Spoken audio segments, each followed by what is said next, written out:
Армысыз жақсылық аға. Бүгін біз ары қарай әңгіме сұхбат жалғастырамыз. Бүгінгі тақырыбымыз ұлттық саяси элита. Енді сіз 90-шы жылдардан бері саясатпен айналысып жүрсіз, жоғарғы кеңестің депутаты болдыңыз, ары қарай да жаңа еңбек етіп жүрдіңіз.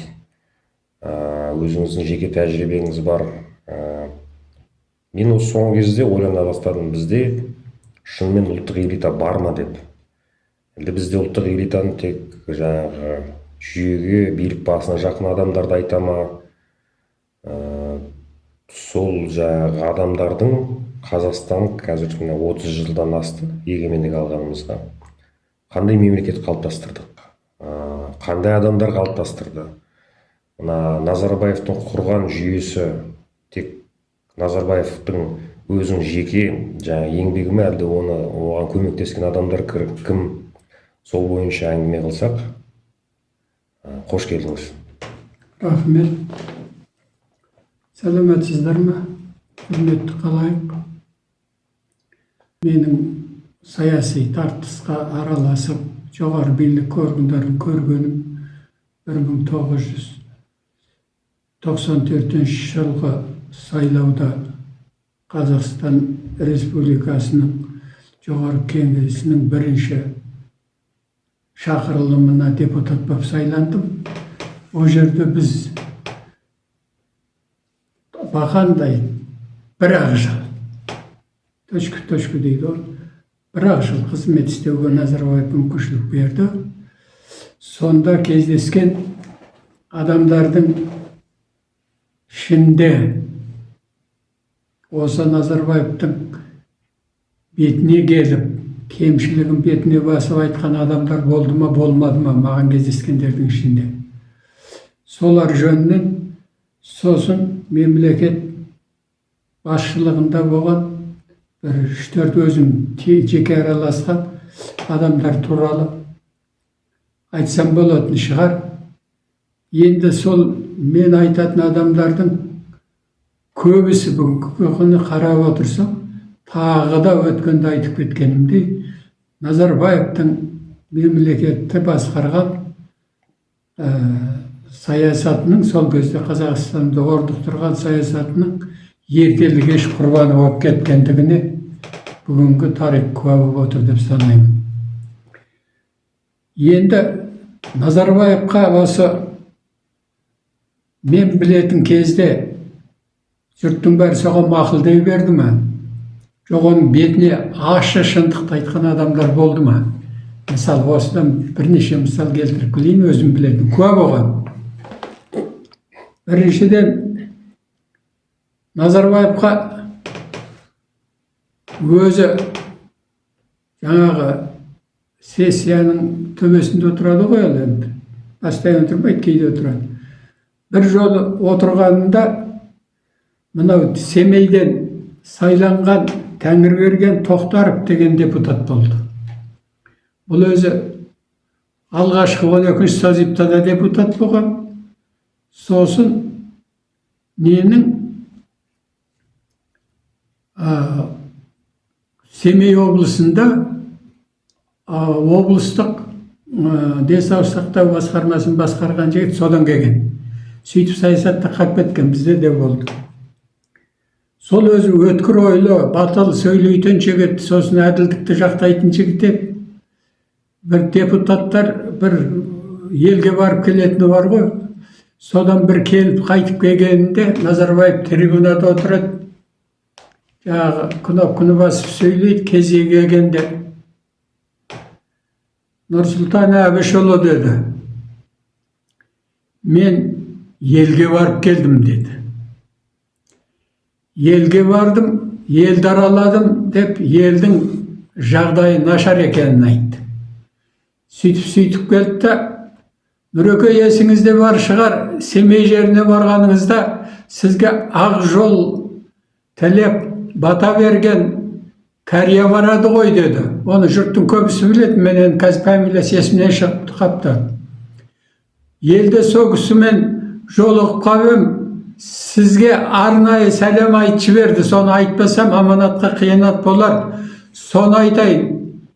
Мені Нұрсұлтанға берген батамды қайтып алдым. Дұрыс бермеген екем деді деп, сол жерде жұрттың көзі айтып салды. Масқара. Жұрттың бәрі тітіркеніп қалды. Ол енді Семейде ол кісіге бір кәрия жақсы ақ жол тілеп бата берген, жұрттың аузының құлағында тұратын. Аты жөнін мен ғана ұмытып қалдым, енді басқалар білетін шығар. Ақыры не болды? Ақыры біздің парламентті таратқаннан кейін мына жерге кішкене тоқталып кетейін. Сол шындықты айтқан жігіттік не болған? Содан біздің парламентті таратқандан кейін мен отырдым да жаңағы конституциялық сотқа Назарбаевтың заңсыздығы туралы, заң бұзушылығы туралы конституциялық сотқа талап арыз жазумен отырдым. Сөйтіп бізді гостиницада шығарып жіберді, қаңғырып далада қалдық. Соны әр жерде жазып жүргенімде Тәңірберген мені тауып алды да, сен мына шаталарда отырып қалай соғысасың сен? Саяси соғыста боласың. Жүр, біздің үйге жүр деп үйіне ертіп барды. Сөйтіп маған бір компьютер тауып берді. Сөйтіп анау сотқа берген нелерім сонда жазылған. Соның компьютерінде. Сөйтіп соны жазып, несінде соның үйінде отырғанымда бір күні үйінен келді де Назарбаевтың жендеттері деп айтсам да артық болмас енді қазір. Солар келді де жаңағы 37-ші жылдағыдай Тәңірберген Тоқтаровты айдап апарып қамап тастады. Енді мен қалай енді күйеуін түрмеге алып кеткен үйде Кришан бар екен деп жата алам. Жаңағы Тәңірберген берген компьютерді арқалап тағып кеттім. Баспана іздеп. Ол соныменен ойдағырда соны соттатып жіберді. Не үшін соттатқанын айтайын ба? Ол содан бір 5-6 жыл бұрын неде Семейде облыстық денсаулық сақтау басқармасын басқарып жүргенде анау ескі буханка дейді ғой, скорый помощьтар. Соларды жеке меншікке сол өзінің адамдарына ма біреулерге берген екен. Соны заңсыз бергенде қылмысты тағып соттатып жіберді ғой. Бір буханка скорый помощьқа. Ал енді өзі содан кейін миллиард деген байлық жинады. Міне Қазақстанның саяси элитасы болашағына жан ашитын адамдардың көзін қалай жойып отырғандығын, саяси аренадан қалай аластатып отырғандығын бір мысалын ғана келтіріп отырмын. Менен саяси элитаға келетін болсам, өзім білетін адамдарды айтатын болсам, соның ішінде мен Қазақстан Республикасы премьер-министрінің екеуімен жақын араластым. Назарбаев Қазақстан Республикасының үкіметін таратты. Терещенконың үкіметі отставкаға кетті. Содан енді бұл үкіметті басқаруға біздің жанымызда жүрген Алдамжаров Ғазиз Хамашевичті шақырып алып ұсыныс берді. Бір күні бұны мен қалай білгенімді айтайын енді. Тарих үшін айтайын. Мен өзім Нұрқаділовтың алдында отырам. Бір рет алдында отырам, ол менен иығымнан былай бір тура түсімде емес, бір орын былай артымда тұрады. Сол бір перерывте бірдемеге отырып енді, шығып кетпейсің ғой, постоянно. Отырып бір қағаздар қалаңдап отырсам, жаңағы Нұрқаділовтың қасына әкеп біреу отырып, бас салып, Ғазиз Алдамжаров туралы айтып, жамандап атқандай сияқты мен құлағым естілді. Сосын мен Алдамжаровтың аты жөні шыққасын, Заманбек Қалабайұлы, оны мен аға деп сыйлаймын. Бұрылдым да, аға, менің желке тұсымнан отырып алып, Ғазизді жамандамаңыз. Сыйласып жүрген адамыз, арамыз суып кетеді дедім. Түсімді суыды. Сөйтіп едім, ей жақа, оны жамандап отқан жоқпыз. Сен түсін оны айтып отқанымыз деді. О жерде Ғазиздің, бұл әңгімеде айтып отқан Ғазиздікі дұрыс емес, соны айтып отырмын мен деді. Ол өзің тыңдашы енді, досың ғой, айтшы деді. Президент мына өкімет отставкаға жіберіп, сен премьер-министр бол деп алдына шақырып айтқан екен. Ол мен сенен премьер-министрлікті сұраған жоқпын деп есікті тарс жауып шығып кетіпті деді. Сөйтсем қасындағы отырғаны сол Гурьев облысынан сайланған депутат екен. Атын атамай ақ қояйын. Сол айтып отыр екен, Ғазизді өстіпті деп. Сен білесің өзің жақа дейді. Мен қазір Назарбаевқа ренжіп жүрген жігіттің біреуімін. Соған қарамастан тура Ғазиз сияқты, егер мені Назарбаев тура қазір шақырып алып,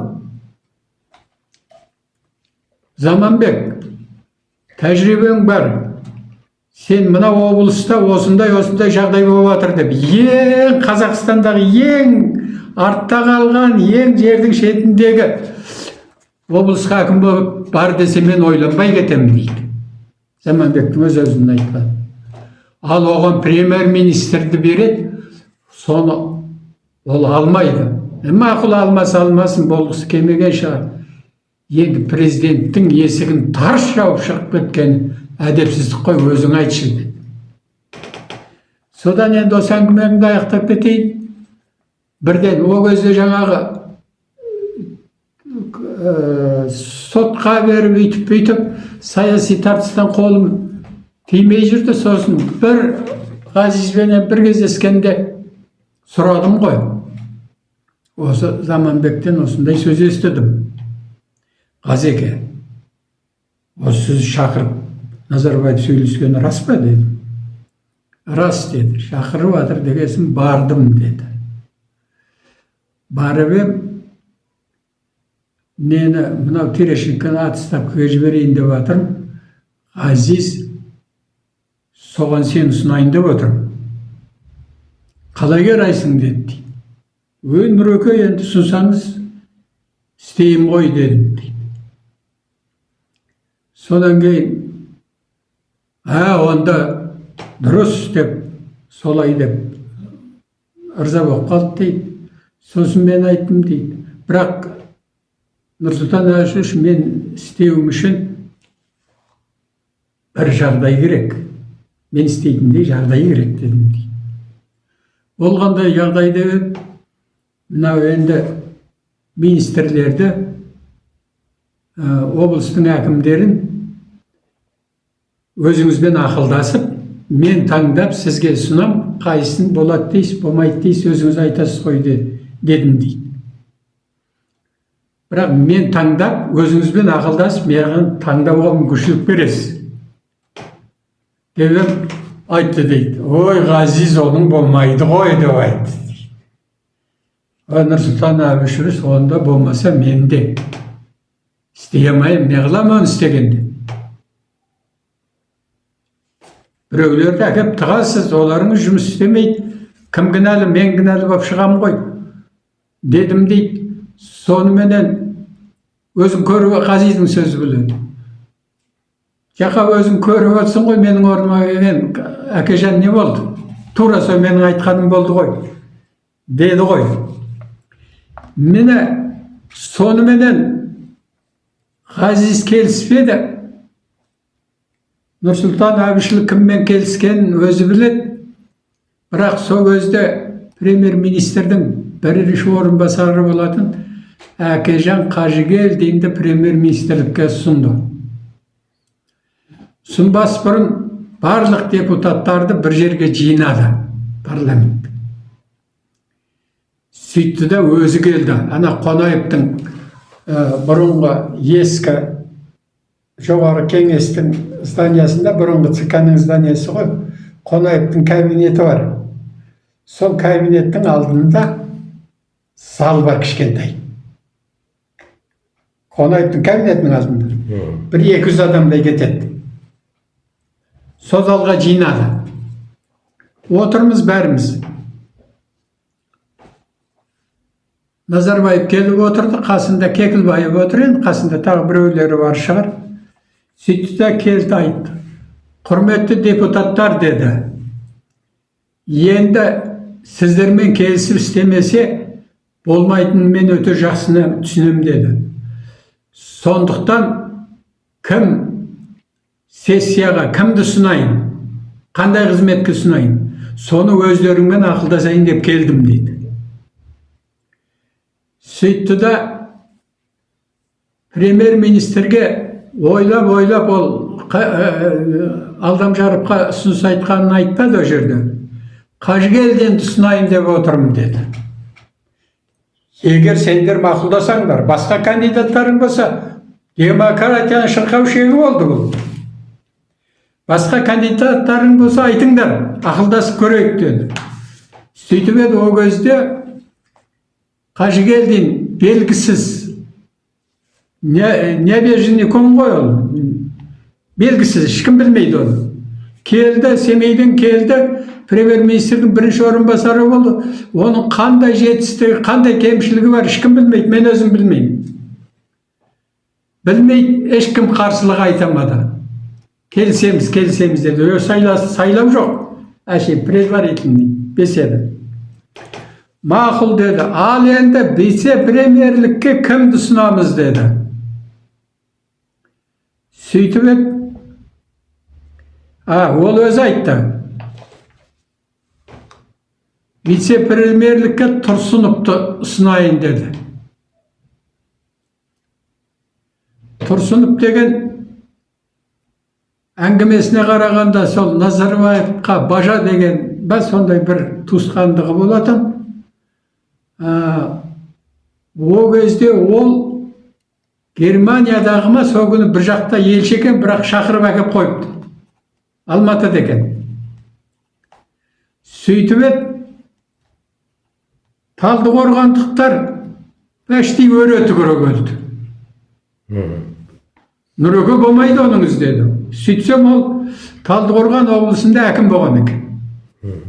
Сөйтіп жанжал болып, Талдықорған облысындық милициясының бастығының екеуі шетелге самолетпен бірдемелер сатқан ба, сондай Талдықорғанда скандал болған екен. Соны бірінен соң бірі айтып, өре түріп өлді Талдықорғандықтар. Сізді тыңдап отырып өзім таңғалып қалдым да, мынандай қазір жоқ. Енді Назарбаев туа салысымен ондай болған жоқ деген біразын бағана айтып кеттім. Басында яғни жаңағы демократиялық принциптерді қолданып, депутаттардың сол кезде ел хал ахуал туралы айт дедің. Мен айтып жатырмын. Сөйтіп еді, айтты. Айналайын, құрметті депутаттар, деді. Мен сендермен ақылдасу келдім. Тұрсынов болмайды дейсіңдер ме? Болмайды. Ұсынбаймын оны, деді.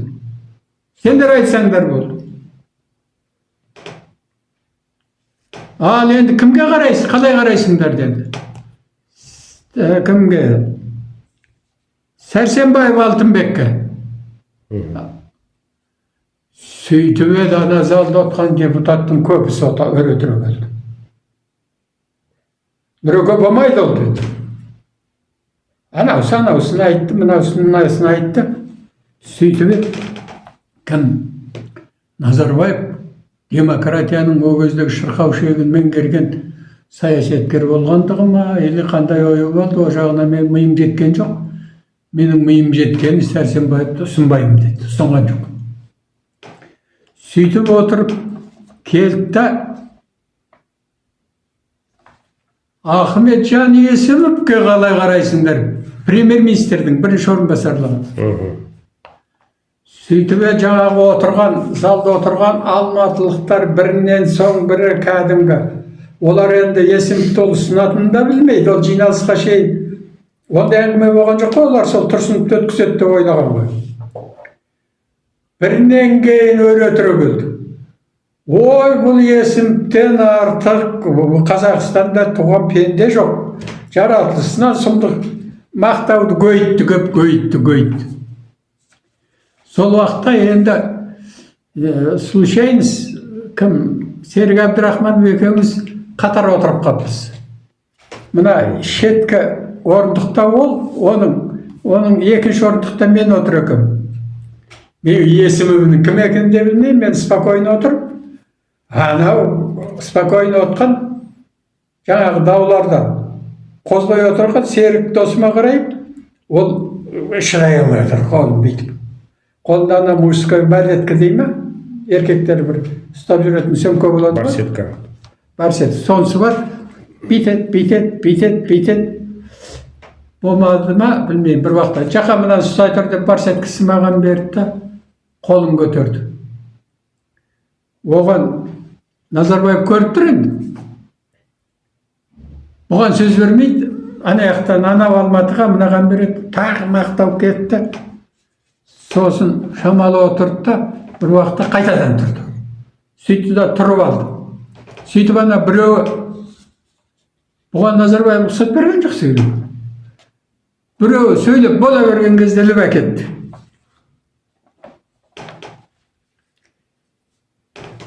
Нұрсұлтан Әбішевич деді, ол жігітпен мен кішкентайымнан бірге өстім деді. Сіз оған дейді.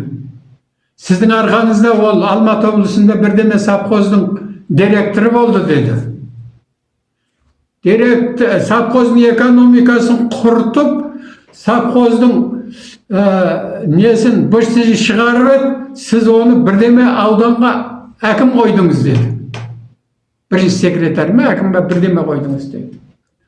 Ол ауданның экономикасын жүйкелетіп бітіп, енді құрдымға жіберейін деп отқанда, сіз оны апарып Алматы облысының әкімі қойдыңыз деді. Енді ол қазір Алматы облысының экономикасы мынандай деп бір-екі мысал кетті. Шамал отырса, ол Алматы экономикасында тұралатып, құртып бітеді ол деді. Сөйтіп еді, кім? Назарбаев іштеме деген жоқ, бұрыс деген жоқ. Сөйтіп еді, тағы біреулер қол көтеріп тұр ғой енді. Сөйтіп тоқтап еді, аналаған бері, пәленшесі бас, тағы алматылықтар жамырап. Кімді? Есімовті мақтап шыға келді. Бірінен соң бірін мақтап атыр. Бұл енді аналар сөйлегесін қайттан отырып қалды, барсеткісі менен алды. Мен оған бұлай бір қарадым да қойдым. Сосын аналар қайтып мақтаған кез тағы шыдай алмай келді. Қасымда тұр ғой, байқап отыр. Барсеткісін бүйтті де, жақа ұстап еді де, барсеткісі мен алдыма тастай салды, атып тұрды. Сөйтіп еді Назарбаев бұған сөз берген жоқ, бірақ өзі. Ана біреу сөйлей бергенде Нұрсұлтан Әбішевич деді, басқасын қойғанда деді, басқасын қойғанда ол сіздің жақыныңыз ғой деді. Қазақстанды басқаратын сіздің тұқымнан басқа адам жоқ па немене? Ең құрмаса басқа рудан ұсынсаңызшы деді. Ол кім болды? Ол депутаттың аты кім еді? Серік Әбдірахманов деймін. Бәрін айтып тұрған сол ғой. Біреуін айтқанын тыңдамай қойды ғой, екіншісін тағы айтты ғой. Соныменен ұсыну бітті. Енді сессияға келеміз. Ертең сессия. Жаңағы жерден аналар есімді мақтап енді бәрі мақтаумен аяқтады ғой енді. Алматы облысының, Алматы қаласының несінен округтерінен сайланған әкімдер, зам әкімдер өзі бір 40 шақты адам олар. Көп өздері. 2 регионнан ғой. Бірінен бір мақтап біткесін жаңғыз Серіктің сөзі елеусіз қалдыра салды деді. Ертеңіне енді не сайланып отыр. Сессия басталды. Назарбаев төрде отыр. Сынып отыр. Бірінші. Кезек келді.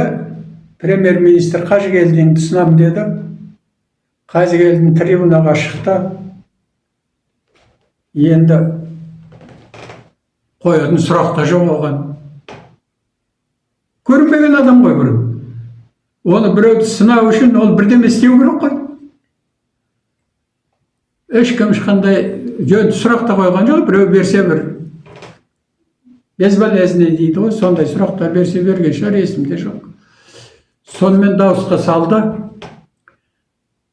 Дауысқа салу нәтижесімен 4 дауыспенен, қарсылықпенен ол өтті. Большинствоның подавляющий өтті ғой. Енді осы жерде бір қызықты айта керейін. Кейін Қажыгелдин премьер-министрден кетті. Қайтадан біз Назарбаевты президенттіктен алып тастаймыз деп басымыз бірігіп топтаса бастадық. Соныменен мынау англосактердің оның ішінде мынау США-ның құйтырқы саясатты ұстайды бұлар англосактар. Сол кезде Назарбаевтың туған досы олар. Соны қолдайды. Сөйтіп отырып, жаңағы алда бір сайлаулар келейін деп отыр. Сөйтсе бізді шақырып, Лондонға шақырып, жаңағы лордтармен, нелермен кездесіп жатырмыз. Олардың саяси элитасымен. Олардың саяси элита, лордтары бар, министрліктерінің нелері бар, СМЕ-лары бар. Солармен кездесуге бардық соның бір 4-5 күн жатып солармен кездестік. Жаңағы Черчилльдің жатқан қонақ үй екен, сол жерде жаттық. Черчилльдің аунап кеткен жерінде. Сөйтіп сол әлгі мәжіліс сатайтын залында отырдық. Одан кейін жаңағы несіне бардық. Бірдеме палатасына, Ветминистерский дей ма? Сонысына бардық. Жаңағы Букингемский дворецтен бір қол жетім жерде, көрініп тұратын жерде жаттық. Сөйтіп лордтармен бірдемелермен кездестік. Мына жерде айтайын дегенім. Сөйтіп жаңағы лордтармен кездесіп жатырмыз ғой енді. Қажыгелдиннен тіл білетінімізде, өзі Англияда тұратынымызда сол таныстырып жатыр еді бізді. Келген адамдар кім-кім деп. Маған келгенде айтады, мынау, оларда бывший деген болмайды екен. Бірдеме, екс дей ма? Екс парламентарий дейді енді. Верховный Совет парламент деп түсіндіріп жатыр ғой. Господин Шекеев жақсылық деп түсіндіреді. Бывший мой противник дейді. Когда меня избирали премьер-министром, мне всего 4 человека проголосовали, один из 4 он дейді. Екіншісі Ғазин алдам жарып тұғын. Үшіншісі тағы біреу, 4. Бәріңіз оған қарсысыз сол кезде. Қарсы дауыс. Білмейміз енді оны. Бірақ оның ана бизнестен келгенін білеміз. Соған қараймыз да біз жекешелендіруге қарсымыз ғой Назарбаевтың. Сондықтан ол жекешелендіру саясатын жүргізеді дедік та, сол ойменен механистке қарсы болдық. Сөйтіп сол Қажыгелдин сол есінде сақтап қалған екен. Соны айта кетейін дедім. Содан ертеңіне тағы ұсыныс басталып жатыр. Ертеңіне алдына кетіп қалдым ғой. Премьер-министрді 4 дауыспен қажы келдіңді бекітіп жібердік официально. Бірінші вице-премьерді бекітуіміз керек. Неміз залда жоқ. Есімім. Бұлай қараймыз, жоқ. Шамалы пауза болып қалды, көп болған жоқ. Сөйтіп, бір уақытта далада табырлатып жүгіріп, есім кіріп келді, залға прямо. Кешіп кеткен, енді алыстан келген көрініп тұр. Сөйтіп, бірден трибунаға шықты. Сөйтіп айтты ғой енді. Назарбаев айтты вице-премьерлікке осыны ұсынам деп. Анау трибунада тұрып айтқан мен есімде қалған сөз. Мен деді түнде анау бір бәле шекараның ар жағындағы бірдеме деген ауданда жүрем деді. Связь жоқ о жерде, ештеме жоқ деді. Соған түн ішінде мені тауып алып түнде айтты азанда осыған жетсін деп деді. Содан түнімен жүріп келіп жеткенім осы деді. Ұйқыда жоқ, құйқыда жоқ. Содан не үшін кеп тұрғанымды өзім жөн түсініп тұрғаным жоқ деді. Сонымен жаңа жерде түсінді ғой вице-премьерлікке түсіп тұрғаным. Сосын сұрақ бар ма деп еді. Серік Әбдірахманов кеше айтып қойған енді бәрі. Білді ғой, тағы жамырап кететінін білді. Сөйтіп еді, Ақтөбе облысының облыс здравынан депутат болып келген Ізімғали Көбенов деген жігіт. Ана кнопкадан шығады ғой. Соған сұрақпен сол шықты. Ол былай деді. Нұрсұлтан Әбішевич деді. Бұл Ахметжан Смағұлұлы бірінші вице-премьер-министрге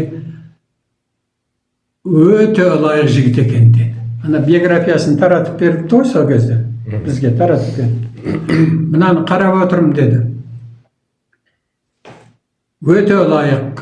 Өткелектің бәрінен, ступенкінің бәрінен өткен. Тәжірибенің бәрін жинақтаған жігіт екен, осының орны екен, лайықты орны екен деді. Бірақ Нұрсұлтан Әбішұлы деді. Бірақ болып тұр деді.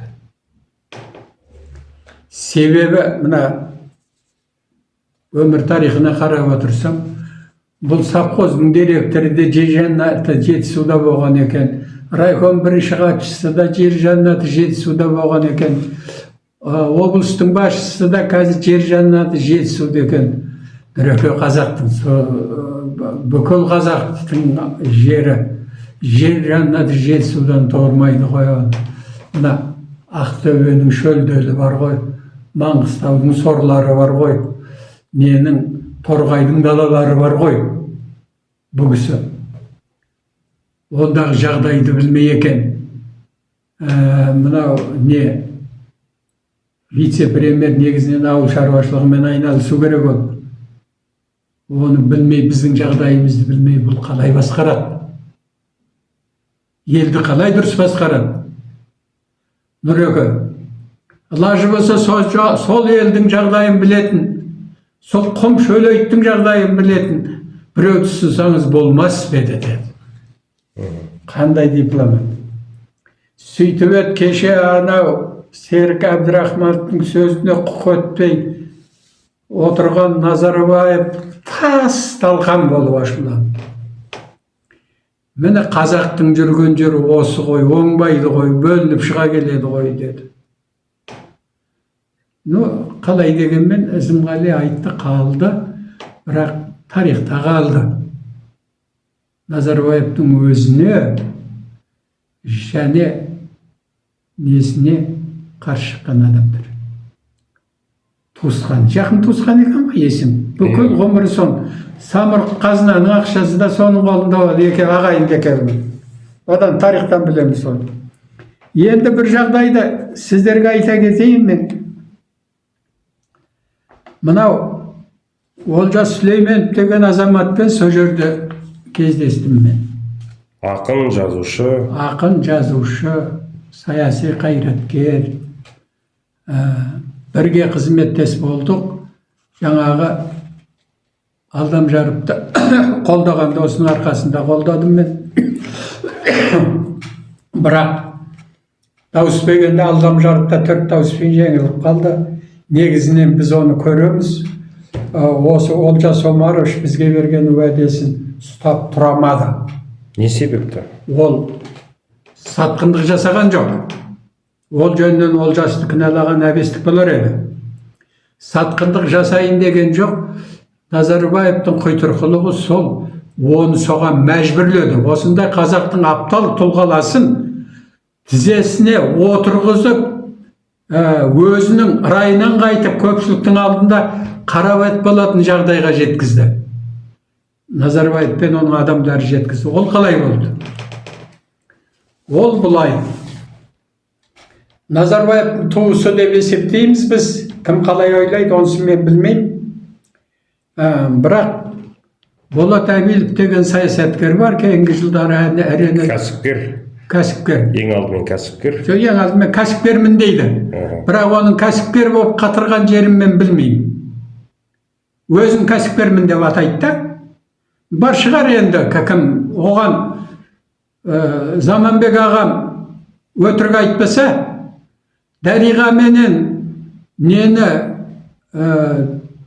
жаңағы дүниені Болатқа Дариға мен неге мен бердім дейді. Заманбек ағам берсе, мен де кәсіпкер болып шыға келетін ғой.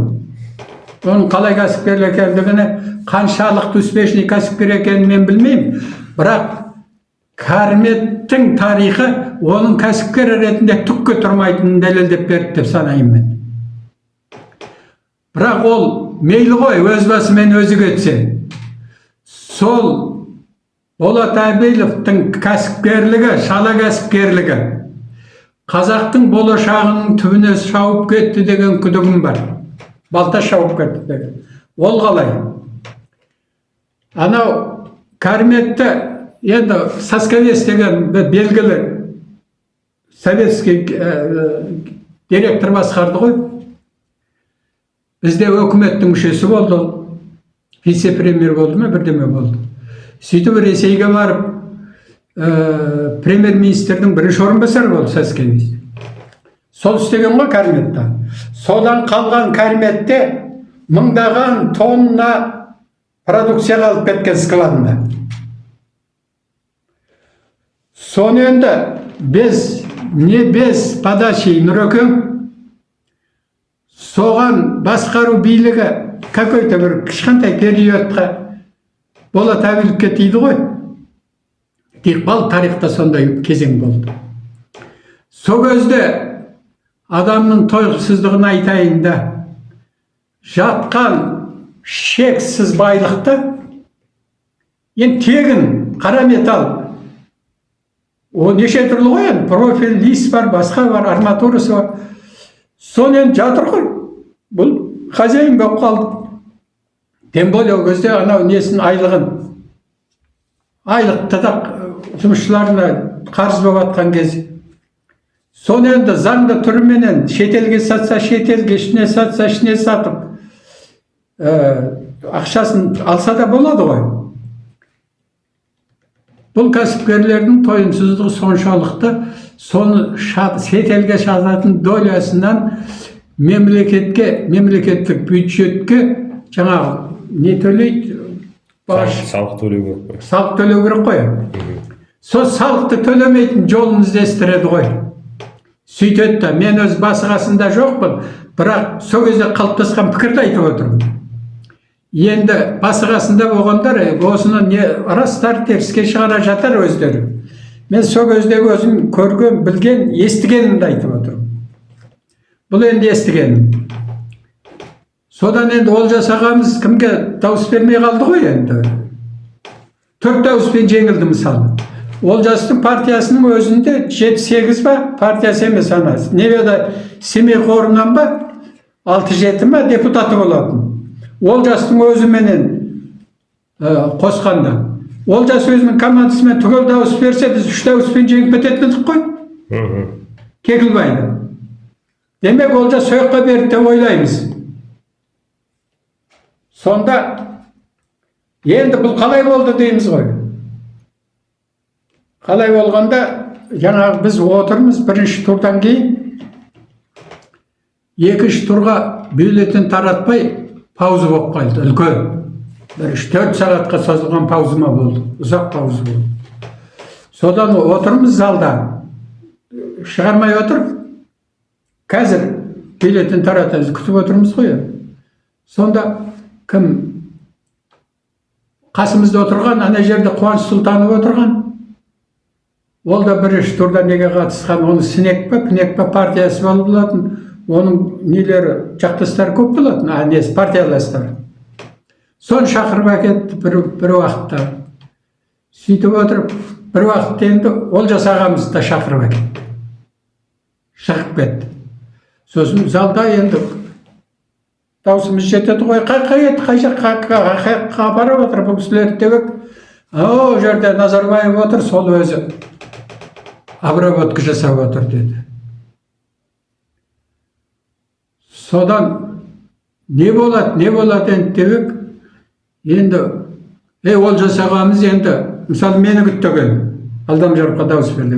Ол жігіт ол сайынымайды енді, одан қорқыныш жоқ енді.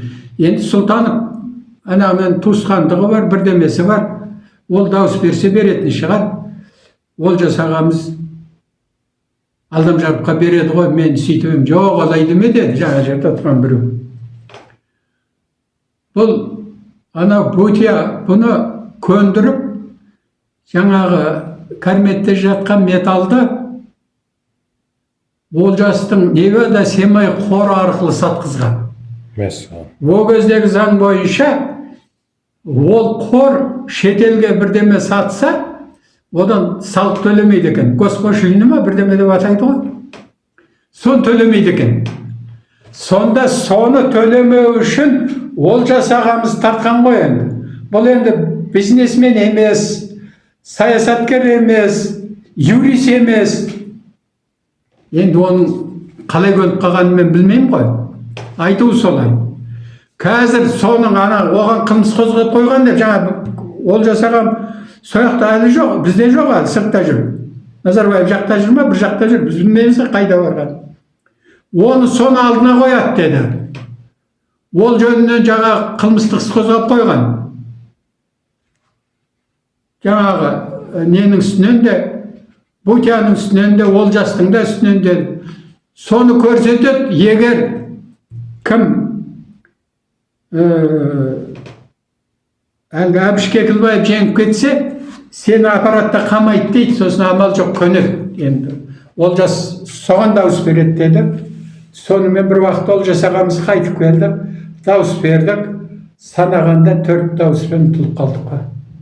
4 дауыс. 4 дауыс. Қанша депутат болып еді ол кезде? 177 болған. 177. 4 дауыс ол нағыз демократияны тартыс болыпты ғой. Қазір енді ондайды елестету қиын. Иә, нағыз демократия болғанда не болды ғой? Бүкіл облыстың әкімдері келіп жұмыс істеді. Нелер, министрлердің бәрі жұмыс істеді.